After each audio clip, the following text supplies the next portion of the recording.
রামনবমীকে ঘিরে উৎসবের আমেজে মেতে ওঠে পুরো শিলচর শহর। শহর থেকে প্রায় 4 কিলোমিটার দূরে অবস্থিত চণ্ডীমাতা মন্দির, যার ইতিহাস জড়িয়ে রয়েছে ব্রিটিশ আমল থেকে।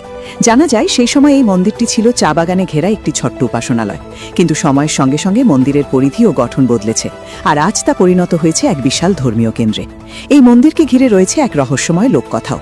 কথিত আছে, মন্দিরের পেছনে থাকা এক পুকুরে যদি কেউ পান পাতা সহ বস্ত্র বা পাত্রের প্রার্থনা করত, তবে পরদিন সেই প্রয়োজনীয় সব সামগ্রী পুকুরের ধারে এক নির্দিষ্ট পূজাস্থানে পাওয়া যেত।